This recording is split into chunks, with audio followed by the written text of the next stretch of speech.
land on some random astrology YouTube channel, you may absorb dogmatically that 9th house is about the father, 6th house shows community, 12th is about the mind, and that 11th house shows stepfather. But why these houses are showing these things? As you are on the analytical astrology channel, we will derive each meaning of the houses based on the basic structure of the chart. That means we will be taking the groups of houses like Kendra, Trikona, Apoklima, Planafara. We will be taking the Karaka, we will be taking the body organ and also the Tattva element of each house. We'll be taking also the natural sign and the position from ascendant whilst deriving the meaning for these houses. And whenever we'll be talking about the houses in the future, this video will be the reference for the basics.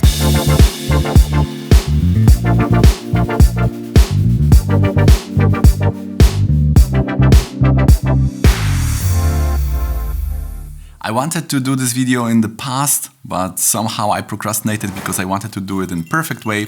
But now we can do it this basic part, and always we can record the part 2, part 3 and so on. There are also rules how each planet behaves in those houses, but this we can save also for the future uploads. So there are 12 houses in the Vedic astrology and they are showing the areas of life. The Sanskrit word for this is Bhava. The Bhava means the space, light and the sound. There is light because of the space, and the space is divided into these 12 parts. And the Va is all about the emotions and water, so also therefore the Bhava will show the attitude. It is how our emotions are working when we are interacting with these peoples or objects related to these houses. So we can say that the word Bhava has a bit different meaning than just the house, because it is taking this concept of emotions, of the flow, of the rasa. Each bhava also has the external and internal meaning, but we will skip that division for now and we'll be talking about all the meanings related to these houses. So for example, why 5th house is about the love but also authority, why 4th house is about the perfumes, why the 8th house is showing the remnants karma from the past life, and why the 9th house is about the specialization. So in this video we'll be answering these questions. So also these meanings are derived from our tradition of Sri Achyutananda. I have seen that on the YouTube channel you can get very different schools when it comes to approach to these houses. For example, recently I was watching one YouTube channel when the person was saying that the 6th house is all about the nija-dosha and the 6th house shows the depths, not the 8th house. Also some people are saying that 10th house is about the father and not 9th house. So it is very important to know exactly where is the father, where is the depth, where is the nija-dosha according to the tradition and the shastras, which are the astrological ancient texts. So we are starting with the 1st house. It is the Kendra and Kona. Kendra is 1st, 4th, 7th and 10, and Trikona is 1st, 5th and 9th. So technically Lagnesha is also a yoga karaka, so it has the possibility of bringing the success in our life. It also is showing the presence and the awareness, because this is the 1st house. 5th is about the future and 9th house is about our past. This is also showing our personality. This is all because this is the Sun Karaka. We know that this is sunrise time, and sun is all about our personality, because also in the numerology the sun is showing the number 1, so this is the self. The conception house is 7th house, but we are born in the 1st house. So we are coming to this world in the 1st house, and therefore it shows ourself. But also there are many versions of the self, like there are many levels. For example, when we talk about the ascendant, it is more about our intelligence. There is also the moon ascendant, which is the mind. There is Aruda Lagna, which is showing our image, and there is also the Atma Karaka, or the sun, which is showing us from the deep perspective of the soul. Ascendant is always showing the self, but depends ascendant from which point. Is it from the Janma Lagna, so the birth ascendant? Is it the moon Lagna? Is it the sun Lagna? So this will show a various layers of ourselves. So the whole Western astrology is built around that idea of typology related to the self. But Vedic astrology is more than that, because it shows karma. It's not only about the reception and experience of various parts of our life, but if we add also the Vargas, which are divisional charts, it will show also the patterns, karma, the dynamics of the outside environments like office or marriage or education and so on. This means that we will not only attract, but we will be involved in some kind of repeating scenarios related to these environments like school or work, because of our karma, because of our deeds we did in the past life. So we could also ask, are the meaning of the houses are coming from karakas, or the karakas from the meaning of the houses? For example, we know that the internal planets like the Sun, Moon, Venus and Mercury are related to this Kendra, right? So this Rajasi Graha, Venus and Mercury, they are very important because they are showing the relationship and career life. So 7th house has the Karaka Venus, and the 10th house of career life has the Karaka of Mercury, whilst 1st and 4th Lord is all about us, because the first house is about our birth, the karaka is the sun, and the fourth house is about the family, childhood, our mother. So this is all about the moon. So sun and moon, very important karaka of the self, are related to the first and the fourth house. Now the secondary karaka of the first house is also Jupiter. But what is also important, Jupiter and Mercury, they have something which is called Digbala. This is the directional strength. So Jupiter has Digbala in the first house and Mercury also. And now this also shows something about the first house, because the Jupiter is showing that intelligence part, which is more internal, and the Mercury is showing the external part of the house, which is our appearance. So this Mercury is the Prithvi, which is the earth, and our body is like structure, is like material, which we could classify also in this Tattva category of earth. So the external part of the first house is our appearance, the internal part of the first house is our intelligence, and also we can divide the Lagna is like the computer, and the Ascendant Lord, the Lagna Lord, is how we are using this computer. Interesting thing is that the Lagna is showing also the group, the Varna, the class. So this also shows that astrology is not only showing our psychological disposition, but also this is the karma of the socio-economic disposition, nature, circumstances, and so on. So karma, we could say, is above the psychological approach and also above the socio-economical situation. Now we are going to the second house, and the karaka is Jupiter, so it's all about the wealth. Also, the second house is always sustaining the first house. If we go by signs, then this is a Taurus. Taurus is all about the moon. So here we have the food and family. Also, if we go by the body parts, we know that the Aries is the head, but the mouth region especially is related to the second house. So therefore, it shows also the food. This is also the Panafara house, so this is like a support.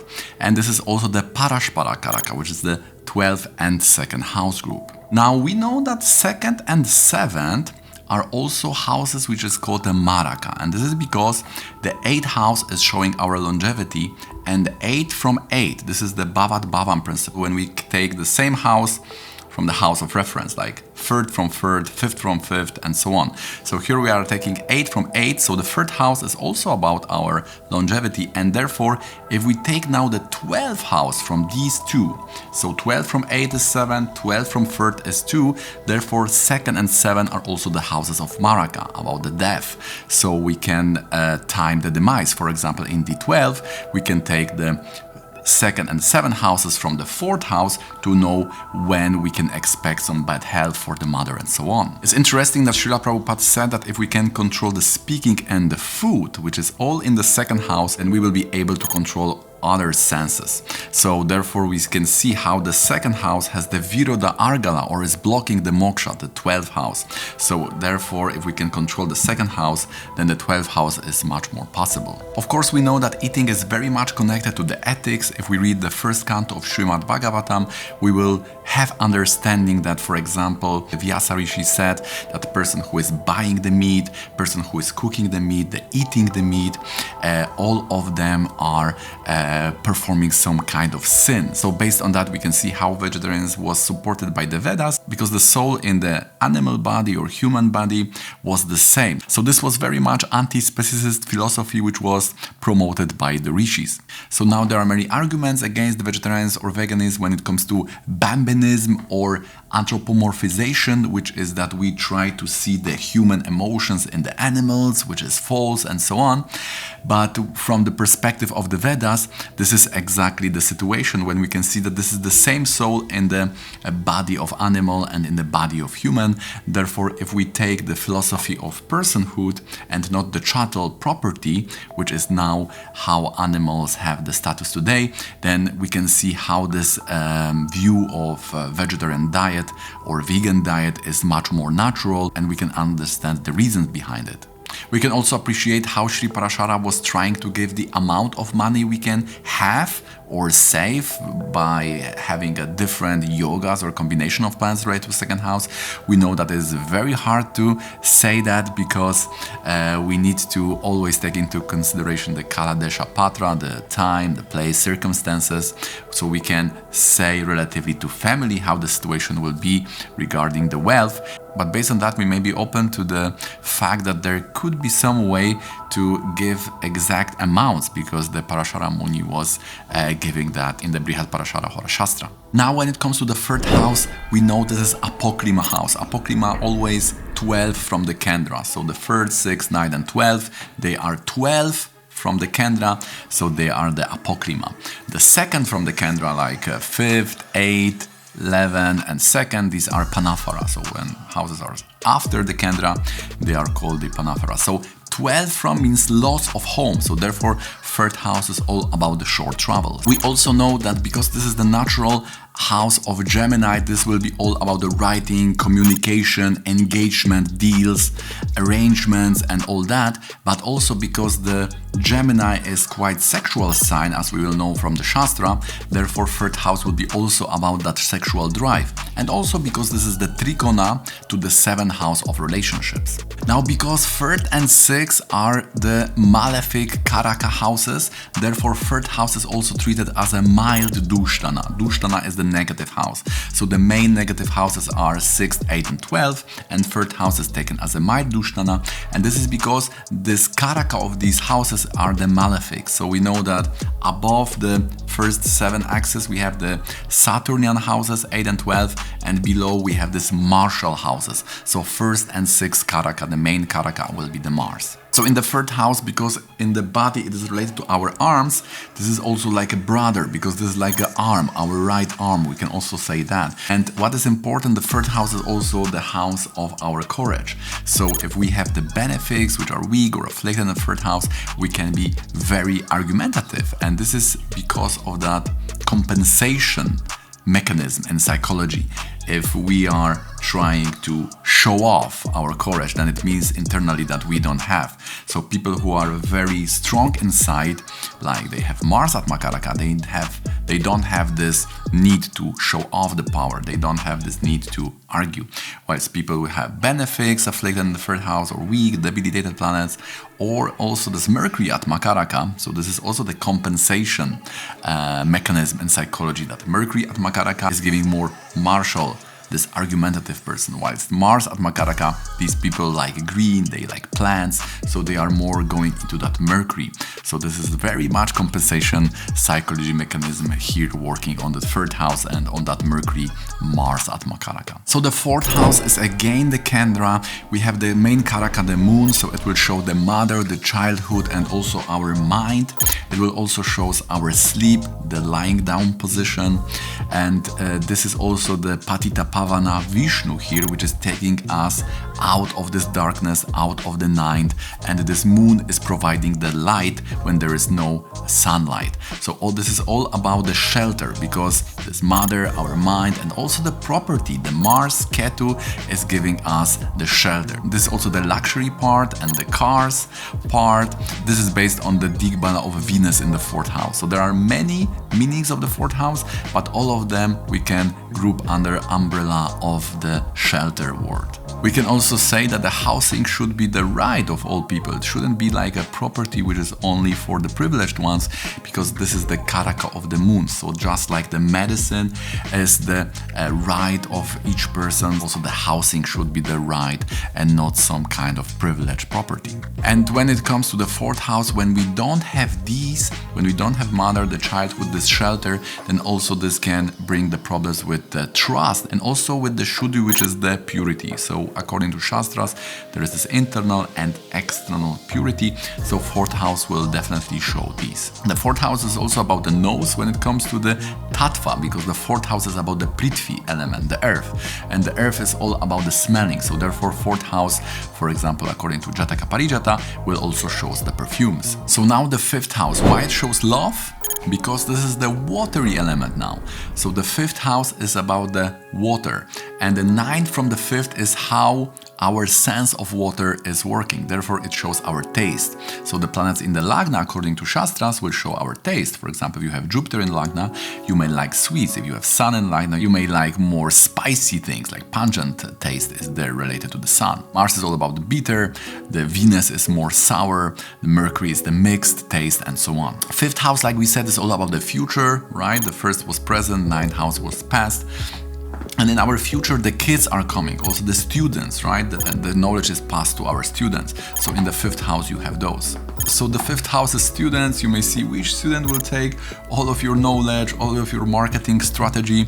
Also the 9th house is your direction of life. So we can say that the knowledge is very much controlling that. So therefore the Brecht said, oh, poor people, take the knowledge. This is the weapon, because this can change your life. This can change your direction. Again, we are going to the apoklima. This is the 6th house, and the karaka is Mars. So this is all about the enemies now.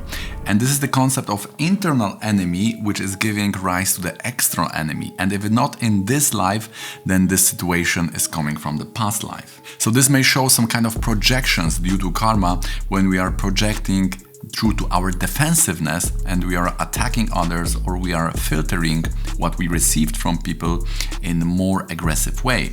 This is because we had such experience. So when people have many planets in the 6th house, there is a very high chance that they will be somehow drawn to some kind of conflicts in life. So the 6th house, 3rd, 10 and 11 are also the upachaya. This is all about the growth. These are very positive. So 6th, when benefic, is more showing the side of upachaya. When 6th has malefic, then this is more about the dushtana, about the negative house. 6 is also 3rd, which is also growth from the 4th, and also showing the siblings. So this also shows the community, the aunts, the uncles from the mother side especially.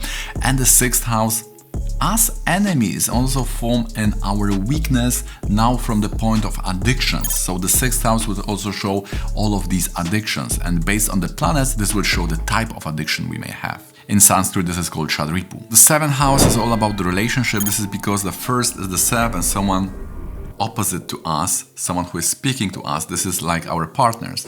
This also shows that our relationship should not be lower or higher.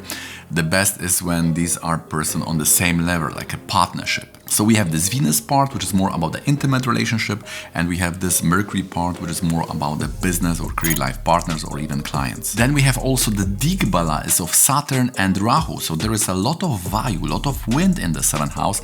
So therefore it will show travels, but also according to Shastra, it shows people or objects disappearing from our life. For example, if you take the prashna related to lost object, then the 7th house also is very important.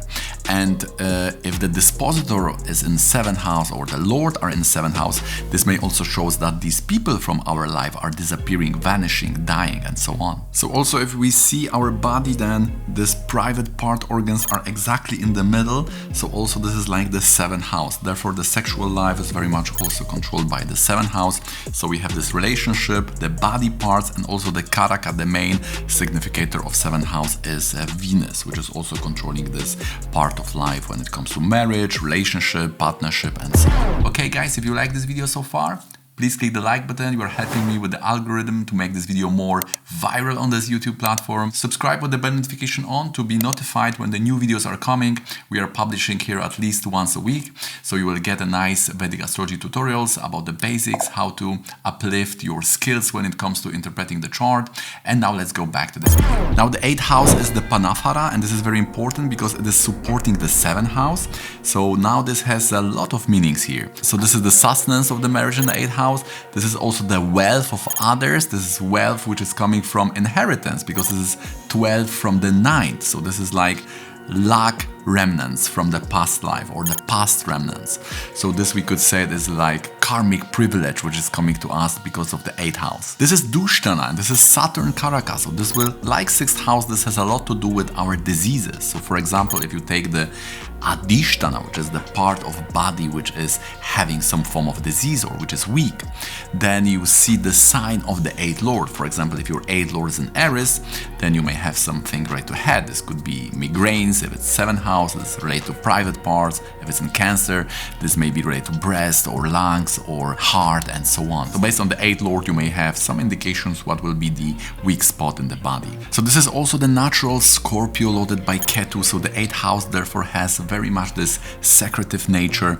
Also, if you will see, the 7th house is the sunset, right? 1st and 7th is a sunrise, sunset, and the houses 2nd and 12th from that, this is like a shadow. Therefore, there is no light in the 2nd, 12th, 8th, and the 6th. This is also why these houses are Dushtana, but because the 2nd house is also controlled by Vishnu, by Hari, because the moon is exalted in Taurus, therefore the 2nd house is excluded from the Dushtana. So now also you know what is the derivation why the 6th, 8th and 12th houses are called the Dushtana. This is because of that shadow, there is no light of the sun. So now we are going again to the 9th house. This is Jupiter house. This is all about the fortune, but 9th house being natural Sagittarius has a lot to do with travels, but also very much with ethics and the higher knowledge, which also comes close to this idea of the meaning of our life, or even Chitta, which is the awareness. This is 12 from the 10th, so this is also apoklimat. This is something before the career life, and what we have before career, we have the specialization, the studies,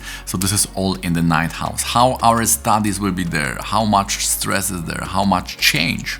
9th house is all about the freedom also to live in other countries, so people who have problem with visa, they will have some malefics normally in the 3rd and the 9th, and to solve that, the remedies related to these houses will be needed to perform. So also the 9th house is about the authority. So it requires from us the humbleness, like we have this humbleness and accepting the authority of science or some kind of establishment of a science or knowledge. So this demands also this humble, and therefore Gita says that humble is the first quality when you want to get jnana or knowledge. Therefore this 9th house is very much related to purity also. So 4th and the 9th are very much related to purity, and this is also our attitude to our teachers, our gurus and so on. Especially in the Navamsha you can see what is the approach, your attitude towards some spiritual master and so on. 10th is again the Kendra, very important house and definitely the strongest one among the houses according to crux of Vedic astrology. Mercury is the main karaka, which shows that you need the learning, you need a lot of skill, and you also need to be flexible, good communication to achieve success. In the last video we said 10th house is all about the tapas, so the Sun, Mars and Ketu are there in 10th house and they are showing the power of tapas. So 10th house is all about how you work. If you have fiery planets there, then you are very much hardworking, you have that stamina, you have that power to achieve a lot. Also there is a Saturn nature because the natural 10th house is Capricorn, so this shows that it will demand the hard work and patience more, which is the labor, which is coming from Saturn. This is also the Upachaya house, which is showing the growth, so naturally the 3rd, 6th, 10th and 11th.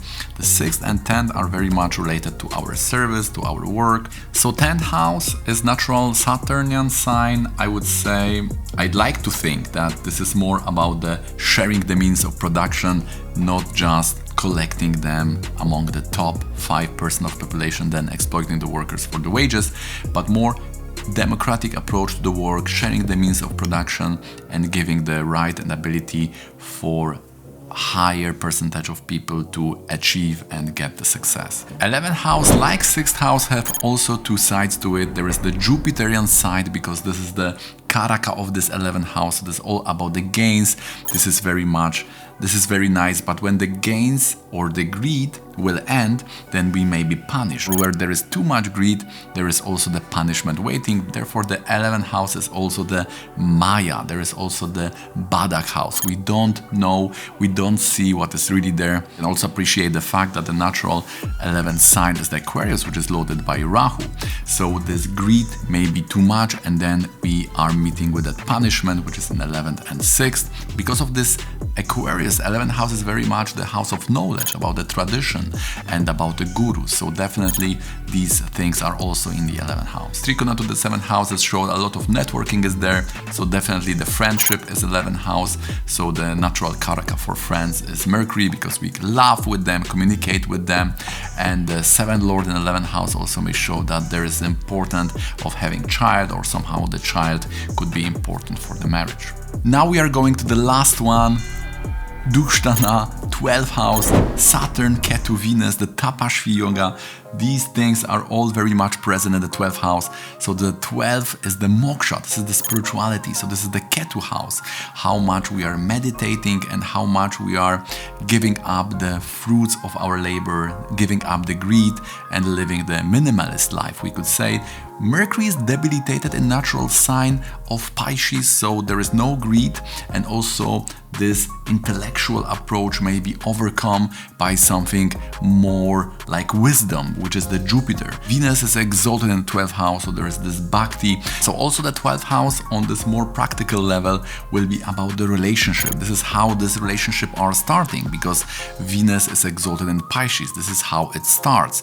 Then it is maintained in the partnership in the 7th, and then the family is coming in the 2nd house. So you will see that these are all Venusian signs. The Pisces, Venus exalted, Libra, Venus lording, and Taurus also when the Venus is lording. This is also 12 from the 1st. So we said first is awareness, first is our presence. 12th house is more giving up this type of being always ready, being always present. It is more going introvert, going more deep. So the 12th house is therefore this apokryma. This is before the 1st house. So this is before the sunrise. This is like a Brahma Muhurta. Therefore we say it's the best time for meditation. We also know that the Chandra, the mind, was born in the ocean. This is 9 from the 4th. This is how the mind, which is in the 4th house, was born. So therefore the 12th may also shows the disposition of our mind. So in 12th house we have this spiritual side, which is the Saturn, Ketu, Venus. We have also the losses. The losses also are making us more spiritual, therefore it's all connected. But we could also say that on more voluntary level, this is how we are giving up things, especially this Saturn is connected to this Ketu. And if we are doing that with Bhakti, with the Venus, then we have this full tapashvi approach to spirituality. Therefore the 12th house is the natural spiritual house. This is the Pisces. And the 9th house is Sagittarius. This is more religion. This is more about the rules. This is more about the knowledge and philosophy, how to get there. Even if people don't like this word religion, then we can say the 9th house is more about the principle, ethics, and philosophy, which is leading us then to the samadhi or transcendence, how we are transcending these 3 forces of nature, sattva, rajas, and tamas, in the 12th house of liberation, or this final step of the Ashtanga Yoga, the Samadhi. If you would like to know where are these planets in these houses in your chart and what they mean, not only in the main chart Rasi, but also in the Navamsha chart of fortune and chart of career life. Also you would like to know if they are affliction, how to remedy that with the Vedic mantras and the timing when these planets will be active in your life, then hit me up in the email below and we can schedule a consultation for you. Okay guys, so that's gonna be it from me. I hope this was interesting for you, how we have derived the meaning of these houses. If you like this video, please write me in the comments which part was most interesting for you. Don't forget to click the like button, subscribe for more, and see you in the next one.